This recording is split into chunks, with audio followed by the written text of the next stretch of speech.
Bienvenue sur Phase 2 pour cette visite guidée exclusive.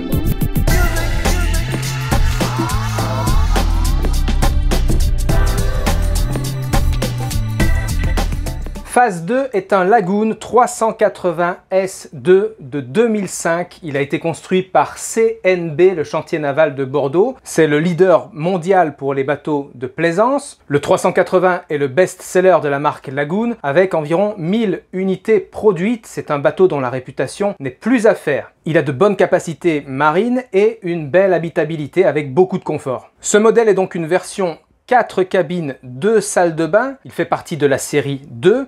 La grosse différence avec la série 1, au-delà de différences extérieures de coque, mais bon, il faut quand même être un connaisseur pour voir les différences extérieures, les gros changements de la série 2 se font à l'intérieur, notamment avec ce grand plan de travail uni dans la cuisine, une meilleure ergonomie, mais surtout dans les cabines qui sont équipées de grandes fenêtres qui offrent une belle luminosité à l'intérieur des coques. Le 380, comme son nom l'indique, est un bateau de 38 pieds, plus exactement de 11 mètres 55 de longueur et 6 mètres 50 de largeur. Tout ça pour un poids de 7 tonnes à vide. Nous sommes aujourd'hui à Rodney Bay, plus précisément à Sainte-Lucie, une petite île au sud de la Martinique. Nous allons commencer la visite par l'extérieur, d'abord avec l'annexe qui est là. C'est une annexe AB ultralight, elle fait 3 mètres. La coque est en aluminium. Les boudins sont en nipalon. Son moteur est un Tohatsu 9.8 chevaux. C'est un moteur 2 temps qui fonctionne à l'essence. Il faut faire son petit mélange soi-même. Vraiment, cette annexe, c'est une bombe. Elle fonctionne vraiment bien.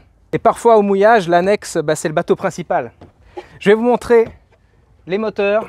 Ici, on est dans le moteur tribord. D'abord, il y a un grand espace de rangement. Je sais que certains plaisanciers profitent de ce volume pour mettre un vélo électrique par exemple. Moi je mets rien, je veux que les moteurs soient directement accessibles. Hop. Ce sont des moteurs Yanmar 3YM30, il fait 29 chevaux et une embase SD20, si je ne dis pas de bêtises. C'est des bons moteurs, assez fiables. Très facile d'entretien, l'entièreté des pièces qui doivent être changées est accessible. Facile à comprendre, c'est un moteur assez robuste et dont la puissance est suffisante pour un bateau de cette taille-ci. Ici nous sommes du côté bâbord avec une échelle de bain et une douchette. C'est sympa pour se rincer quand on sort d'une petite promenade en snorkeling. Le moteur bâbord est là et juste au-dessus le piston de l'autopilote. Si vous devez faire de grandes navigations, je vous recommande vivement un autopilote. C'est vachement plus cool. À l'arrière, il y a aussi les panneaux solaires. Phase 2 est autonome en eau et en électricité. Les panneaux solaires suffisent à alimenter toute l'électricité du bateau, y compris le dessal. On a 2 panneaux de 225 watts, ça fait 450 watts, et un pack batterie de presque 800 ampères. Voici le poste de pilotage. La barre à roues, les contrôleurs moteurs, particularité, le winch là-bas, il peut être déporté et tout peut fonctionner sur ce winch électrique, ça c'est super, à 2 vitesses. Ça c'est nouveau, c'est moi qui ai changé, j'ai mis quelque chose d'un peu plus solide parce qu'à l'origine c'était du plastique. On a évidemment un taux qui vient fermer le poste de barre. L'autopilote est là, tout est en raie marine, le sondeur, le speedo. Et puis un petit accessoire qui vous permet de calculer la vitesse et la provenance du vent. Pour la navigation, je n'utilise pas un GPS mais une tablette avec Navionics qui est déportée sur mon smartphone. Et je sors la tablette uniquement en navigation. Il y a donc la grand voile, le génois et un boot dehors pour le Jenaker, un lazy jack et un lazy bag. Ici des petits sièges à l'avant. Et encore une particularité de Phase 2, c'est son trampoline. Vous voyez, ce n'est pas un trampoline sur lequel on peut rebondir, ce n'est pas un filet, mais c'est plutôt un plastique rigide. C'est parfait pour pouvoir s'allonger et prendre l'apéro. Voilà, ici nous sommes à l'ancre à Rodney Bay, mais j'ai équipé Phase 2 d'une ancre Speed, qui est une ancre haute performance. Dans la baie à mouillage tribord, il y a le guindeau. 1200 watts pour vous éviter de remonter ou de descendre l'ancre à la main. L'ancre de l'annexe Et puis une petite chaise qui permet de s'asseoir lorsqu'on remonte l'ancre pour enrouler correctement la chaîne. Il y a des bidons, 2 bidons de 300 litres chacun pour contenir l'eau potable. Dans la baie à mouillage bâbord,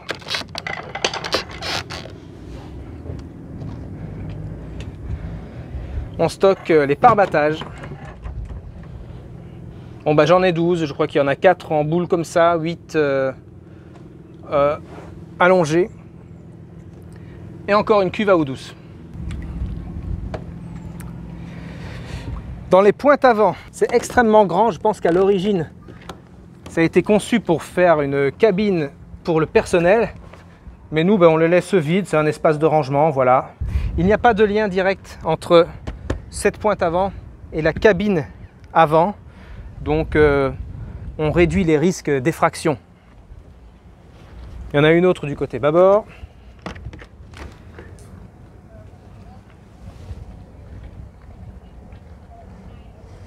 La barre en métal, c'est la barre franche de secours. Voilà, tout ça est vide, mais il y a beaucoup d'espace de rangement. Sur le mât, vous pouvez voir le radar. Et on a un taux en tissu. Sur certains Lagoon 380, le taux est rigide. Perso, je préfère cette option en tissu. C'est très facile à enlever, à entretenir pour l'hivernage ou en saison cyclonique. On peut l'enlever et le bateau prendra moins au vent, donc il y a moins de risques. Là, on a un support de canne à pêche. Et je dispose des taux complets qui entourent le carré arrière. On ne les place pas, on n'utilise que celui-là parce que le soleil vient souvent de l'arrière. Mais on a tout pour fermer. Là, il y a une passerelle. Quand on est à quai, c'est vachement pratique. Et un petit éclairage LED.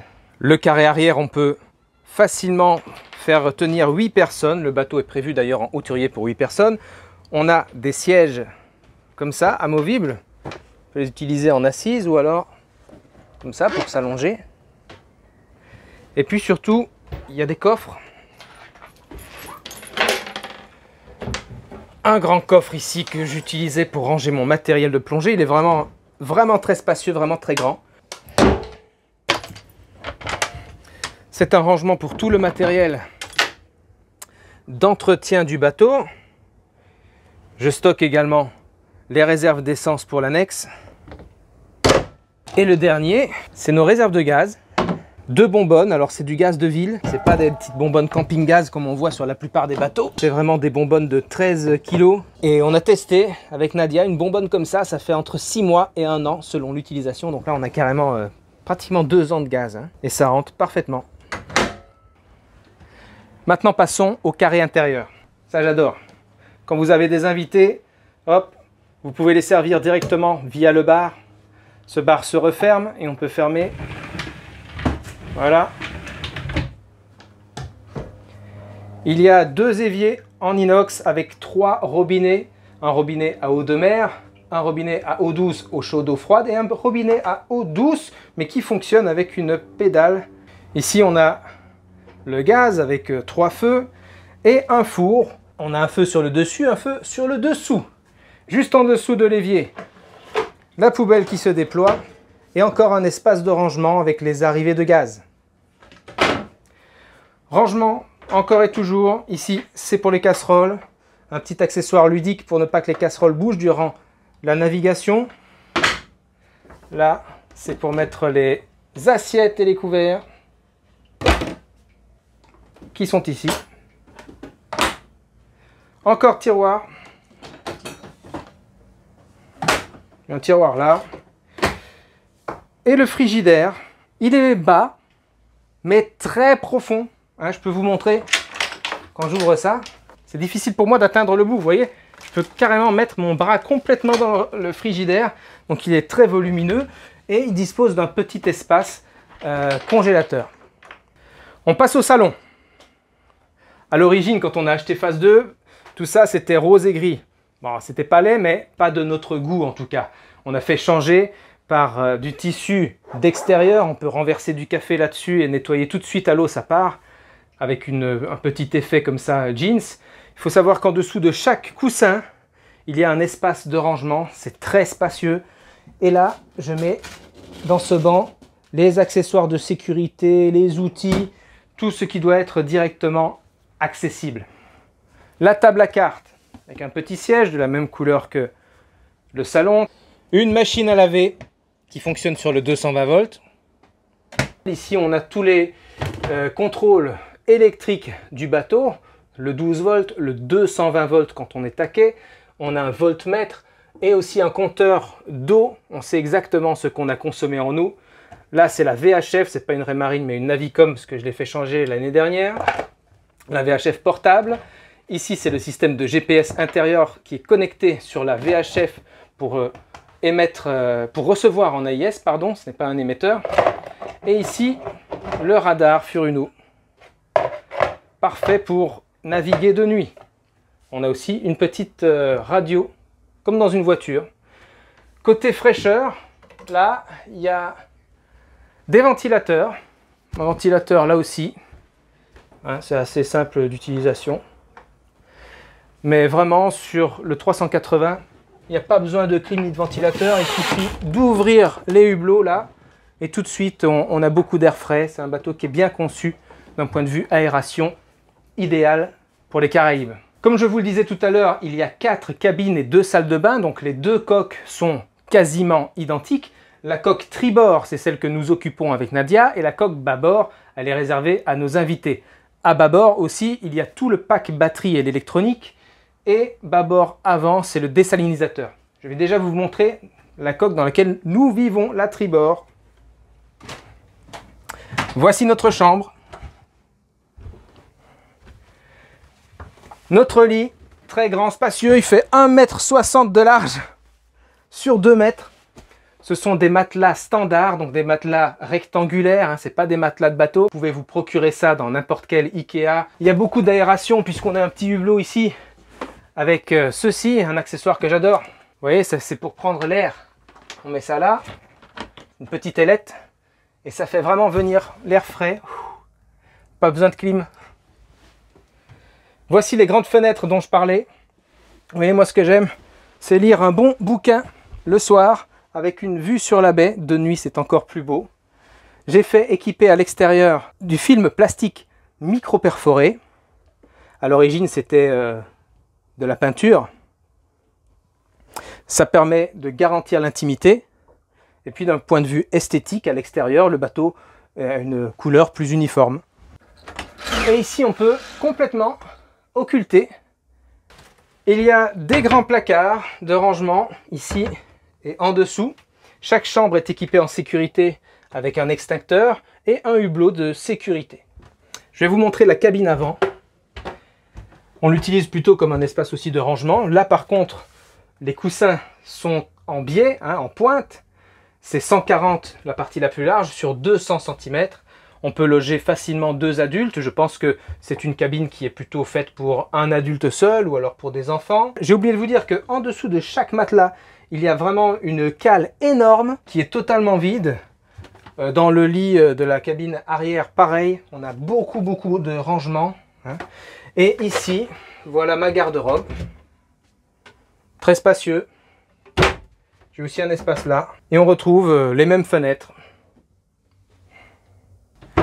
Il y a des petits coins de rangement un peu partout. Ici, c'est pour ranger les bouquins, les produits de nettoyage. On a aussi là.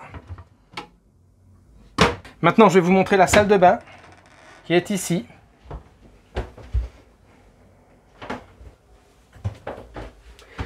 Dans cette salle de bain, on peut prendre sa douche debout grâce au robinet qui est là, qui se déploie. Vous voyez ?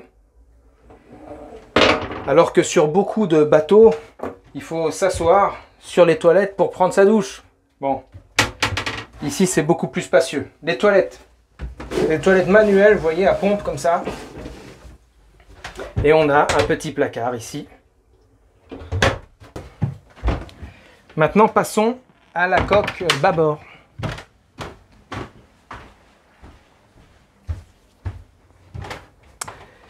La salle de bain qui est identique mais dans l'autre sens.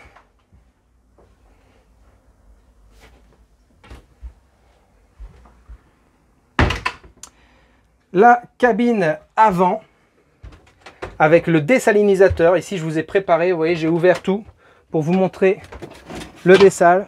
Voilà, ça c'est vachement pratique, surtout si vous voulez faire du grand voyage. C'est un désalinisateur électrique, il fonctionne sur du 12 volts. Il produit 65 litres d'eau potable à l'heure. Et puis on a un système de bidon là pour l'entretien annuel. Bon, c'est un peu compliqué à expliquer comme ça, mais c'est très pratique. On a aussi un petit barbecue, super sympa. Et si je peux vous montrer les... Bien sûr, il y a de l'éclairage. Pareil, les placards. Regardez la profondeur des placards. Je rentre tout mon bras dedans. Hein. Ici, on stocke nos gilets de sauvetage. Il y en a deux. C'est les mêmes placards de l'autre côté. Et on a un espace rangement là pour les chaussures. C'est la valise de Nadia. Laissez-moi vous montrer aussi la cabine arrière bâbord que j'ai ouverte pour vous. Là, on a toutes les batteries. Le pack batterie est neuf. On a 4 batteries de camion de 180 ampères, un convertisseur 220 volts, un chargeur de quai. On a les modulateurs des panneaux solaires. Ici, c'est le chauffe-eau qui fonctionne sur le moteur ou alors sur le 220 volts à quai. Et puis les contrôleurs de GPS et les répétiteurs. Là, c'est la batterie du moteur bâbord. Nouvelle batterie aussi. Quand on considère toutes les batteries, on a presque 800 ampères. On a de l'énergie. Voilà, la visite est terminée. J'espère que ça vous a plu. Si vous aimez ce genre de contenu, n'oubliez pas de l'écrire dans les commentaires. Faites un like, partagez la vidéo. Et si vous regardez nos prochaines vidéos, vous saurez pourquoi je porte ce petit bracelet rouge médical. A plus. Je crois que Nadia est là. Qu'est-ce que tu as vu? Oh, plein de poissons. Plein. Il y a plein de poissons. Ça va, ça a été la vidéo? Bah oui. Bah ouais, c'est toujours mieux quand je suis pas là pour les vidéos. Malheureusement,